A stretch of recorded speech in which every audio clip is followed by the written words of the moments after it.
Bien, mesdames, messieurs, j'accueille avec grand plaisir le président du Mali, Ibrahim Boubacar Keïta, pour cette visite d'État. Ce n'est pas la première fois qu'il vient ici au Palais de l'Élysée. Il y a eu de multiples occasions heureuses, tragiques. Je me souviens, il était là le 11 janvier de cette année et il avait défilé à mes côtés pour saluer la mémoire des victimes du terrorisme. J'avais tenu à ce qu'il soit accroché à mon bras, et moi au sien, parce que nous sommes liés de manière indéfectible par ce que nous avons subi du terrorisme et ce que nous avons été aussi capables ensemble de faire pour lutter contre ce fléau. Et c'était important que, à travers nos deux personnes, le peuple malien, le peuple français puissent montrer cette solidarité indéfectible. Mais aujourd'hui, le président Ibrahim Boubacar Keïta est là pour une visite exceptionnelle. Exceptionnelle parce qu'elle va durer 2 jours, exceptionnelle parce qu'il va y avoir des rencontres politiques, économiques, exceptionnelle parce que lui-même va aller demain matin à l'OCDE et c'est très important que nous puissions, lui et moi, mobiliser la communauté financière internationale pour l'appeler à investir massivement au Mali. Et c'est aussi une visite exceptionnelle dans le contexte que l'on connaît, toujours la lutte contre le terrorisme, même s'il touche moins le Mali aujourd'hui. Il frappe des pays voisins, des pays également amis. Je pense au Niger, je pense au Nigeria, je pense au Cameroun, je pense au Tchad. Et si les noms des organisations terroristes peuvent être différents, c'est toujours les mêmes idéologies, les mêmes pratiques barbares qui sont, hélas, au rendez-vous. C'est une visite également exceptionnelle dans le contexte de ce qu'on appelle les réfugiés, c'est-à-dire ces milliers de femmes, d'hommes, d'enfants qui, parce qu'ils sont menacés dans leur propre pays, décident d'aller loin. La plupart de ces réfugiés, qui peuvent être des réfugiés politiques, des réfugiés climatiques, il y en a beaucoup, sont accueillis par les pays du Sud. 80% des réfugiés dans le monde sont accueillis par les pays du Sud. Si je pouvais utiliser une formule, je dirais ce sont les pauvres qui accueillent les plus pauvres qu'eux. Et puis, il y a aussi ceux qui viennent jusqu'en Europe et qui espèrent trouver là le refuge ou un avenir économique. Nous devons avoir des règles communes, et elles sont connues. Autant ceux qui relèvent de l'asile doivent être accueillis, autant ce qu'on appelle les migrants économiques, et même si l'on peut en comprendre les raisons, doivent être raccompagnés. Mais en même temps, on ne peut pas raccompagner des femmes, des hommes, s'il n'y a pas un avenir possible pour le bien-être qu'ils attendent dans leur propre pays. Il va donc y avoir une réunion importante qui va se tenir à La Valette, à Malte, entre l'Europe et l'Afrique, et le Mali sera regardé comme une référence, comme un exemple de ce que nous pouvons faire. Et l'Europe doit aussi en tirer les conséquences en ayant une politique africaine qui soit fondée sur le développement et le respect. Nous aurons également la conférence sur le climat, et le Mali a décidé de prendre sa part et de s'engager avec les pays africains, avec nous, la France, pour que nous puissions réussir cette conférence et faire en sorte que des moyens financiers puissent là encore être dégagés pour le développement, pour l'accès aux nouvelles technologies, pour faire franchir des étapes, notamment sur le plan énergétique, à des pays qui n'ont pas nécessairement des ressources énergétiques. C'est le cas du Mali, qui ont d'autres ressources et qui veulent pouvoir également accéder à l'électricité et à l'autonomie énergétique. Voilà le contexte dans lequel nous nous retrouvons. Mais vous comprendrez bien que je veuille dire au président Keïta combien nous regardons le chemin qui a été parcouru avec fierté et avec également confiance. Il y a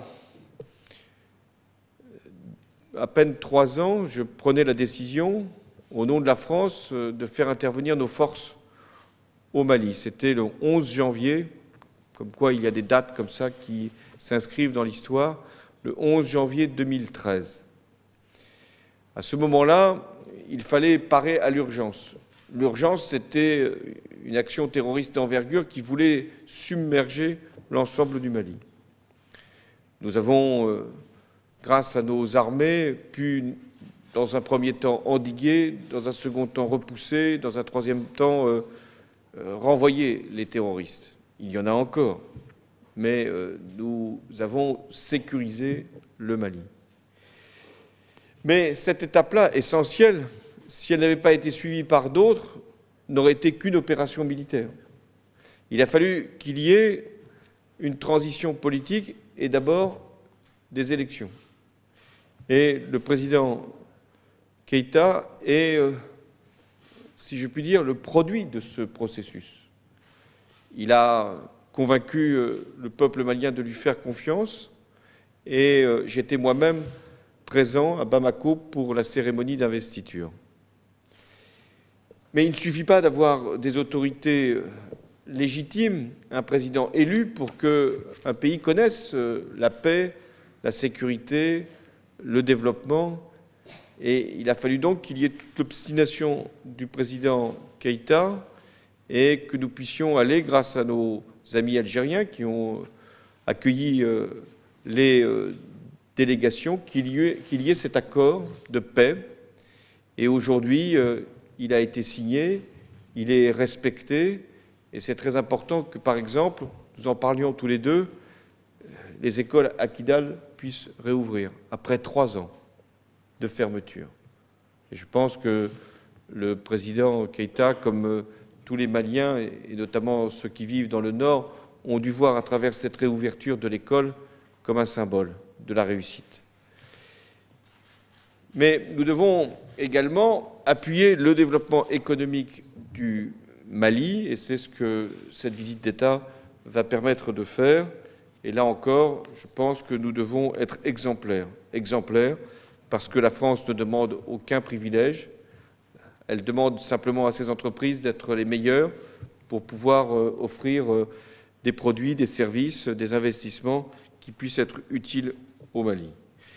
Nous voulons toujours aussi, par l'opération Barkhane, assurer autant qu'il est possible la protection et le respect des accords que nous avons passés avec les pays de la région. Et c'est la raison pour laquelle il y a encore des soldats français présents au Mali, en même temps qu'il y a la MINUSMA. Et je veux saluer leur courage, leur dévouement et, pour certains d'entre eux, le sacrifice.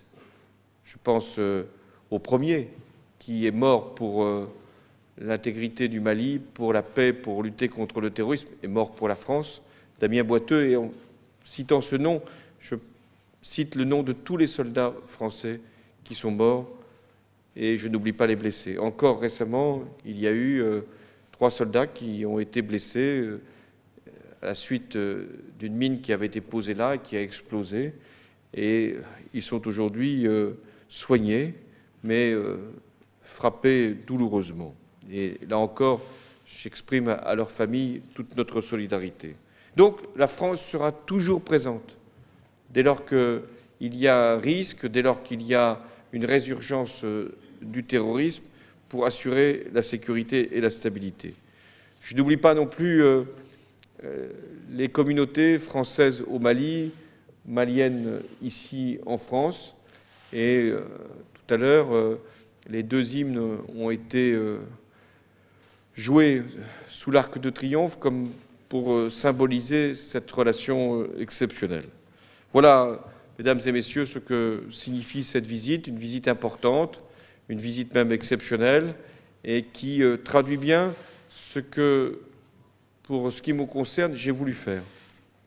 C'est-à-dire, à la différence de ce qui a pu se produire dans un passé qui n'est pas si lointain, une opération militaire, parce qu'elle était nécessaire, qui avait une légitimité internationale, puisque l'ONU en avait donné l'autorisation, mais une construction également solide entre nos deux pays pour que le terroriste ne puisse plus y retrouver quelque terreau que ce soit et pour que nous puissions ensemble bâtir un avenir qui puisse donner une perspective de développement au Mali, pays si cher à la France.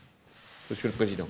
Monsieur le Président, cher ami François Hollande, l'amitié se lie à travers la considération et le respect que l'on vous porte. Nous y sommes très sensibles au Mali. Pour nous, il ne saurait y avoir d'amitié sans considération et sans respect.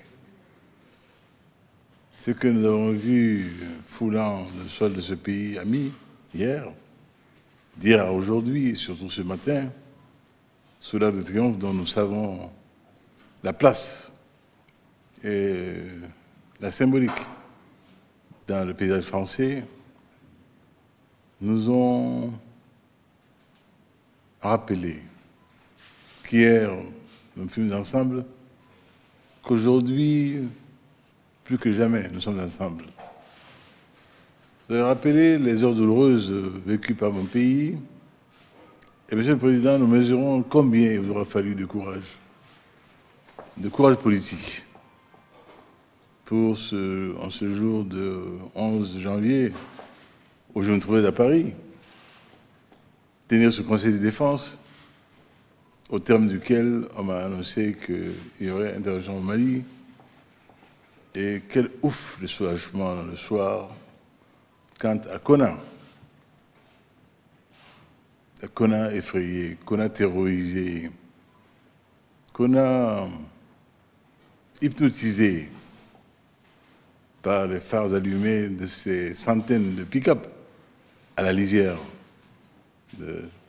à sa lisière, quand Serval a surgi, venant de Saint-Dizier, de N'Djamena, Rafale, Mirage, ont stoppé la net les prétentions de ceux-là qui n'avaient rien compris à ce grand et vieux pays, qui avaient eu la prétention saugrenue de subjuguer le Mali. Ils auraient pu le faire. N'eût été votre décision de ce jour. N'eût été l'accompagnement fabuleux de l'ensemble de la classe politique française, que je salue ici. Chers amis, ce jour-là, vous l'avez dit, la dette de sang a été remboursée. C'est là qui nous a vus côte à côte dans les plaines de la Somme, qui nous a vus plus tard sur le Garigliano, et qui nous a vus tout au long cheminant ensemble pour le meilleur. Et qu'aujourd'hui, nous soyons ici pour vous dire, non sans quelque fierté, que ce qui a été espéré, ce qui a été à l'origine de votre décision n'a pas été trahi. Faire en sorte que le Mali, ce pays de vieille civilisation, et puis, Monsieur le Président, ce clin d'œil historique, ce soin particulier mis à sauver Tombouctou, que certains disent la mystérieuse, que nous disons la glorieuse, l'éternelle, la ville lumière, cette ville de savoir, d'érudition, ce soin particulier mis à sauver Tombouctou, à la rendre à sa gloire éternelle. Monsieur le Président, vous dire que tout cela n'aura pas été vain, n'aura pas été en vain, que le peuple du Mali n'a jamais trahi une amitié et un devoir d'honneur et de reconnaissance dans la dignité. Pourquoi? Il nous tenait à cœur, par intérêt national bien compris, par souci de présence au monde, pas une présence mégotée, mièvre, à la manière de celui qui tend sa sébile, mais une présence de dignité que nous fallait réussir. Ce que d'aucuns avaient cru, grands esprits, impossible, de l'ordre de l'impossible. Ils ne réussiront pas. Ils ne pourront pas aller à la paix. Ibeka traîne le pied, il est lent, il n'est pas convaincu. Que non, que non, que non. Méthode, organisation, nous avons réussi, in fine, en Alger, au bout de 8 longs mois, grâce au soutien fabuleux du président Bouteflika, auquel, cher ami, vous me permettez de rendre hommage ici, hommage vibrant, de notre frère Hamdan Lamara, en symbiose parfaite avec son collègue français, Laurent Fabius, et tous les autres, nous avons réussi, in fine, le 15 mai déjà, à signer d'accord de paix, mais pas de manière totale. Nous étions frustrés parce qu'il y avait certains frères qui, bien qu'ayant pas fait la veille en Alger, n'avaient pas que devoir faire ce saut final. Ils ont été patients. Ils l'ont fait, et de fort belle manière, le 20 juin. Bouclant ainsi le cycle de signature de l'accord de paix et pour la réconciliation au Mali. Dès lors, le chemin devenait clair pour nous. L'accord est signé, convenu par toutes les parties au conflit. Dès lors, il fallait l'appliquer. Et cette application devait se faire sans malice aucune, sans tricherie aucune. Pourquoi ? Quand il a semblé à certains qu'ils pouvaient prendre quelques libertés avec l'engagement, nous avons dit ce qu'il fallait dire. Nous avons pris la mesure qu'il fallait, nous avons pris la décision qu'il fallait, à savoir le respect absolu de ceux qui engageaient le Mali. On n'engage pas le Mali à la légère. Le crédit du Mali ne saurait être un crédit léger. Dès lors qu'il est engagé, il est tenu. Et de la manière la plus ferme, la plus rigoureuse. Qui nous vaut aujourd'hui la confiance retrouvée, je le dis avec beaucoup de bonheur, de l'ensemble de nos frères partis au conflit. Restait une chose très chère à mon cœur. Enseignant, père, grand-père, l'école de Kidal était fermée depuis 3 ans. Depuis 3 ans, tous responsables, par notre faute, des enfants maliens étaient privés d'école. Cela me semblait inadmissible, inacceptable, et il fallait y mettre un terme. Je le dis à mes frères, faites-nous confiance. Faisons enfin le pari de la paix pour le bonheur de nos enfants, pour leur avenir. C'est eux le Mali de demain, qui est déjà là. Et par bonheur, quoi qu'on en ait dit, le lundi dernier, l'école a rouvert ses portes à Kidal. Quel bonheur. Et j'ai tenu également à ce que les services sociaux de base soient en place, que l'eau soit à Kidal, que la lumière, l'électricité soit à Kidal. Toutes choses élémentaires aujourd'hui, mais qui sont l'élément composite de la contemporanéité du XXIe siècle. On ne peut pas aujourd'hui, en ce siècle-là, souffrir qu'en quelque lieu que ce soit, des hommes soient encore dans l'obscurité, dans l'obligation de boire de l'eau non potable, avec tout ce que l'on sait des maladies allergiques dues à des raisons hydriques. Donc tout cela, Monsieur le Président, je suis venu à Paris les partager avec vous, pour que vous sachiez que votre engagement, que l'engagement de la France à nos côtés, qui a entraîné celui de tous les autres, n'aura pas été vain. Que le Mali, avec fierté, avec dignité, a su se retrouver. Et on dit chez moi, Inch'Allah. Inch'Allah, cher ami, ce Mali ne se perdra, ne saura plus jamais se perdre. Voilà ce que je vous dis, cher ami, en vous remerciant beaucoup de toute l'amitié ressentie. Et bien que vous l'ayez fait dans la discrétion d'un salon, je voudrais dire toute ma fierté aujourd'hui de désormais arborer la grande croix de la Légion d'honneur. Cher ami François, merci. Compris, je crois qu'il y a des questions.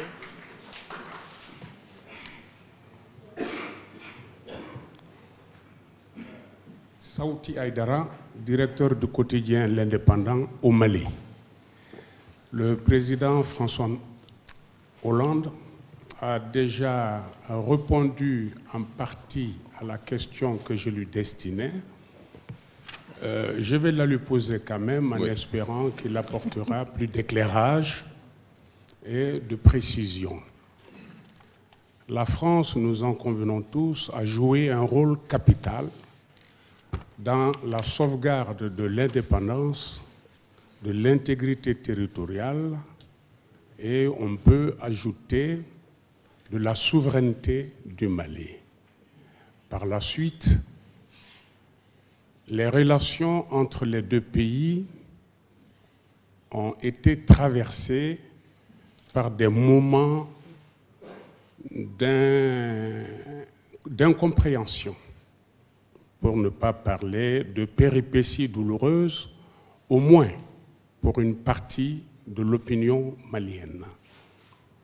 Maintenant que l'accord de paix a été signé, grâce à une forte implication de la communauté internationale, dont la France elle-même, que compte faire votre pays, Monsieur le Président de la République, pour accompagner le Mali dans le parachèvement du processus de paix et la relance de son économie? Je vous remercie, Monsieur le Président. Votre question me permet d'être plus précis et je vous en remercie. Sur la recherche de l'accord de paix, la France n'a pas ménagé ses efforts. Et nous avons, une fois encore, le président Keïta et moi-même, salué le rôle de l'Algérie, du président Bouteflika, pour avoir justement bien mené ces discussions et ces négociations. Je peux comprendre que l'opinion publique malienne, ou en tout cas une fraction d'entre elles, pouvait s'interroger et se demander s'il était bien nécessaire d'aller jusque-là, d'avoir un accord de paix, alors même qu'il s'agit que de mouvements qui appartiennent au même ensemble, au Mali. C'était indispensable. Ça faisait partie de ce que nous voulions faire pour garantir la stabilité, la sécurité, l'intégrité, tous les termes que vous avez utilisés pour le Mali. Et on en voit aujourd'hui la consécration, et ce qui est possible avec l'accord de paix ne l'aurait pas été sans l'accord. C'eût été à chaque fois une épreuve, des actions de force, des réponses, et nous aurions eu cette difficulté à pouvoir faire comprendre que nous avions réussi à unir toutes les composantes de la société malienne. C'est fait. Je me félicite d'ailleurs que dans la délégation qui accompagne le président Keïta, il y ait aussi des représentants du nord du Mali et de ceux qui sont chargés de la reconstruction. C'est la deuxième question que vous me posez. Qu'est-ce que nous faisons pour accompagner maintenant l'économie du Mali? D'abord, sur les 2 années qui ont suivi l'intervention, la France a engagé 300 millions d'euros sur 2 ans. Et nous ferons encore davantage pour la période 2015-2017, puisque nous serons autour de 360 millions. Et 80 millions iront vers le nord, avec 50% de dons. C'est dire si nous sommes conscients de ce qu'il convient de faire pour appuyer le développement économique lorsqu'il est déjà particulièrement dynamique, et c'est le cas dans une bonne partie du Mali, mais créer des infrastructures, d'où le don, là où il y a eu, à cause de la guerre, un arrêt des activités. Nous ne ferons rien sans, bien sûr, le travail des autorités maliennes. Lorsque nous décidons de soutenir des projets, ce sont les projets qui nous sont présentés par les autorités du Mali. Nous sommes conscients de ce qu'est l'indépendance, le respect de la souveraineté d'un pays, et encore davantage du Mali, puisque nous avons travaillé dans cette perspective, lui redonner cette fierté d'être lui-même. Donc soyez sûrs que nous serons toujours là, mais cette fois-ci pour le développement économique, sans que pour autant notre exigence de soutien pour la protection ne faiblisse.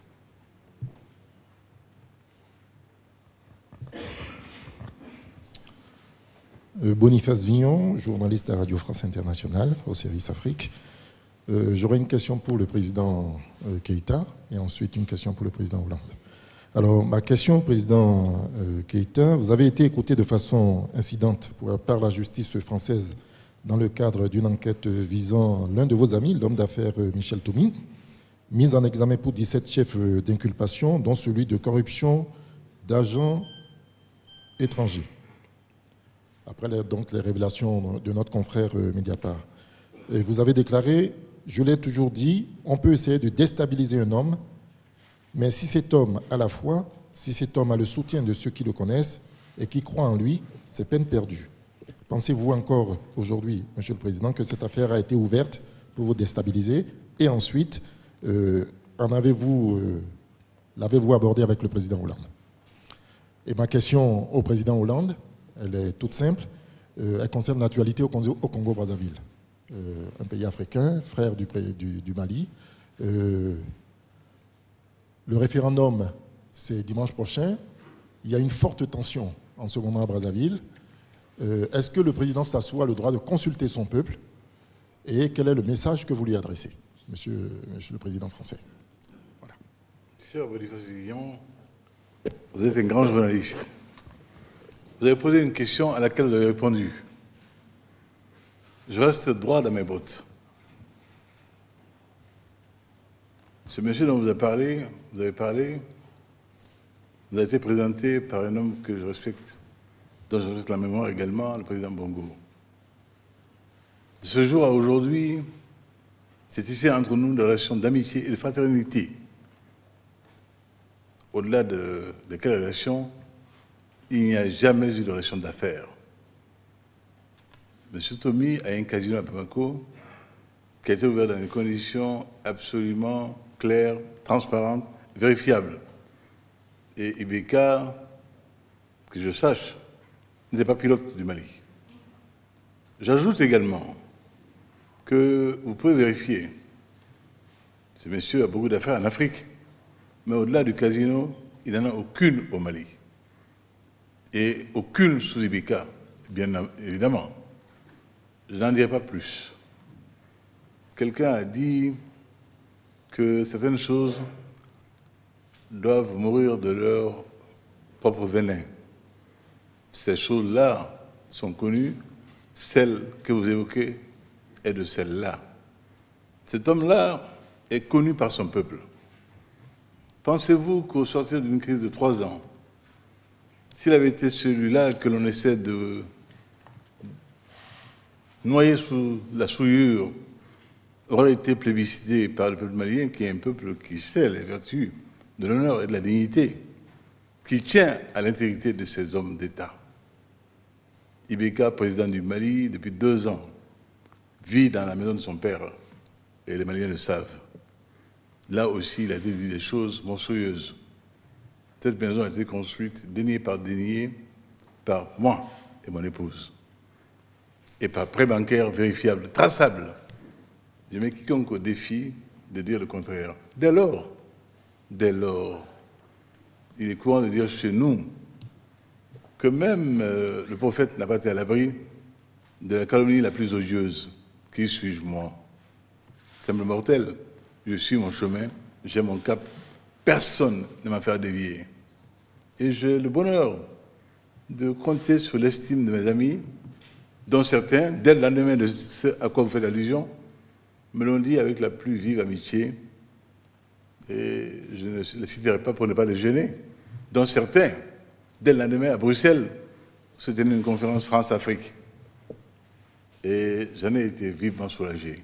Voilà pourquoi je suis à l'aise et je ne cours pas les Chine, parce que ce qui peut toucher la blanche colombe n'est pas surtout ce que le crapaud peut produire, sûrement pas. Je continue mon vol. Merci, cher ami.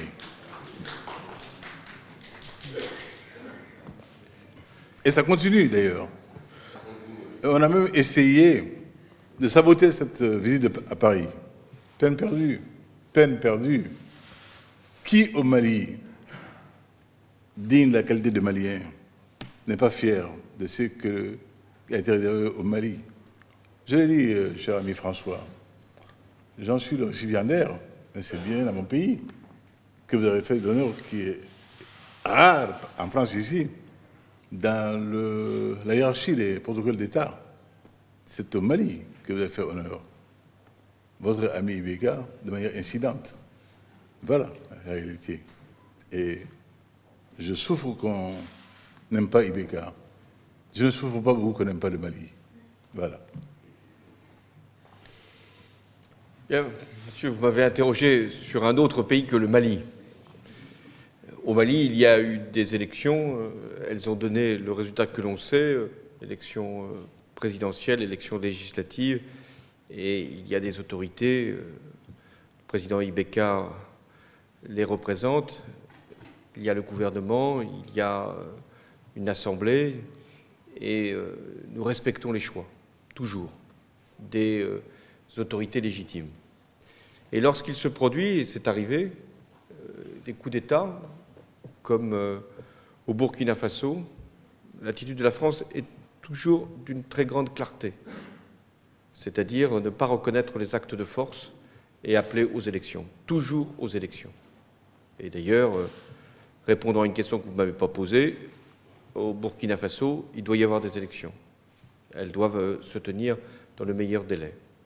En Centrafrique, là où nous sommes également intervenus, nous tenons à ce qu'il y ait des élections et à ce qu'il n'y ait pas de reports successifs qui fassent qu'à un moment, le doute existe et que les actions de force, hélas, puissent y trouver prétexte.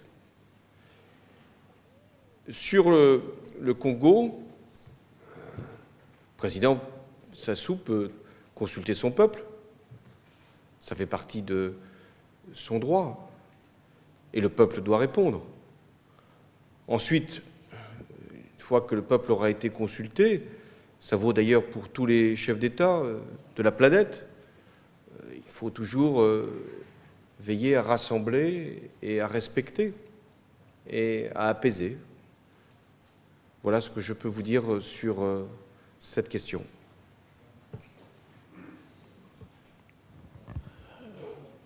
Moi, c'est Amadou Sankaré, journaliste à l'Office de radiodiffusion-télévision du Mali. Ma question s'adresse au président de la République du Mali. Monsieur le Président, en 55 ans d'indépendance, c'est la toute première fois qu'un président de la République du Mali effectue une visite d'État en France. Pourquoi, en ce moment précis, et vous, Monsieur le Président de la République? C'est à moi que vous devriez poser cette question. Je vais vous faire une confidence. Le président, aux deux chefs d'État. Le président Keïta ne s'est pas imposé. Il n'est pas venu par la force. Il n'a pas forcé non plus une porte. Je l'avais invité il y a déjà plusieurs mois et j'avais souhaité que cette visite puisse être une visite d'État, compte tenu de la relation entre nos deux pays et compte tenu aussi de la consécration qu'a été l'accord de paix, de manière à ce que, comme il l'a dit lui-même, ce soit le Mali qui soit invité en visite d'État. Bien sûr que c'est son président, mais c'est le Mali qui est invité, qui est là. Et c'est son drapeau qui flottait sur les Champs-Élysées. C'est son hymne qui a été entendu par les Français et les Maliens qui étaient à l'Arc de Triomphe. Et j'espère que le peuple malien, s'il nous écoute, puisse, ou nous voit, puisse être fier de ce qui a été fait ici pour l'accueil de son président. Parce que c'est le plus protocolaire sans doute, mais le plus digne respect que nous voulions envoyer au peuple malien, pour lui dire notre admiration pour son courage, pour sa ténacité et son attachement à la démocratie. Parce qu'il aurait pu douter à un moment, ce peuple. Il aurait pu également se résigner, se laisser emporter par des dérives. Et il a tenu bon. Alors, c'est très important qu'une république en accueille une autre, en l'occurrence la République française pour la République du Mali, et à travers des valeurs que nous partageons. Merci, cher ami. Je n'attendais pas moins de vous. Je vous en prie. Christophe Decroix, d'RTL. J'aurais voulu savoir tout d'abord, parce que la guerre et le terrorisme, malheureusement, ne sont pas qu'au Mali, elles touchent d'autres régions du monde. Et j'aurais voulu avoir votre réaction à la visite aujourd'hui, ou hier plutôt, de Bachar el-Assad à Moscou. Est-ce que c'est une... Bachar el-Assad à Moscou. Est-ce que c'est une nouvelle épine dans le pied de la coalition? Et est-ce que cette visite replace Bachar el-Assad au centre de possibles négociations? Et puis, autre question, si vous le permettez, j'aurais voulu avoir votre sentiment à la suite des incidents de Moirens. Est-ce qu'il y a eu à Moirens un problème d'autorité de l'État? Merci. Bon, vous saisissez l'occasion de cette conférence de presse qui concerne le Mali et la France pour poser deux questions, l'une internationale, l'autre intérieure. Je vais vite sur la question intérieure. Le ministre de la Cazeneuve y a déjà répondu. Lorsqu'il se passe des actes graves qui touchent à la sécurité des biens et des personnes, l'État doit être là et ne tolérera aucune attaque, aucune remise en cause de ce qu'est l'ordre public et le bien public. Et les sanctions seront prononcées par la justice à la hauteur des dommages qui ont été causés. De la même manière, je n'accepte jamais qu'on puisse mettre en cause les forces de l'ordre. Les forces de l'ordre, elles interviennent dans des conditions extrêmement difficiles. Elles doivent à la fois protéger nos concitoyens, les biens et les personnes, c'est leur premier devoir, mais également éviter qu'il puisse y avoir des déchaînements de violence qui puissent entraîner des blessés ou des morts. Et là encore, le ministre de l'Intérieur a donné les instructions qui convenaient. Quant à la décision de justice qui a été prise de ne pas donner une permission de sortie, je n'ai pas à la commenter, mais elle m'est apparue particulièrement opportune, compte tenu des circonstances. Qu'aurait-on dit si une autre décision avait été prise par le juge d'application des peines, qui, je le rappelle, est un juge indépendant? Et je mets en garde ceux qui voudraient mettre en cause l'autorité de l'État, parce que chaque fois que l'État a eu à intervenir, y compris dans la lutte contre le terrorisme, contre toutes les insécurités, l'État était là. Et je n'aurais pas la cruauté de rappeler des événements qui ont pu se produire il y a quelques années. Sur la visite ou la rencontre entre le président Poutine et Bachar el-Assad, je veux croire que le président Poutine a convaincu Bachar el-Assad d'engager au plus tôt la transition politique et de quitter la place le plus rapidement possible. J'imagine que ça doit être d'ailleurs le sens de cette rencontre. Et j'insiste bien pour dire que l'intervention russe n'a de sens que si elle lutte contre Daesh et permet d'avoir une transition politique. Si elle n'avait comme objectif que de sauvegarder Bachar el-Assad, il ne pourrait pas y avoir de règlement de la question syrienne. Et enfin, la position qui est celle de la France, c'est de frapper Daesh, c'est ce que nous faisons, c'est d'en terminer avec les bombardements des populations civiles avec des armes qui ont fait tant de victimes depuis près de 4 ans, et c'est d'engager la transition politique. Et nous continuerons à avoir cette attitude. Et rien doit être fait pour conforter Bachar el-Assad, puisque, étant le problème, il ne peut pas être la solution.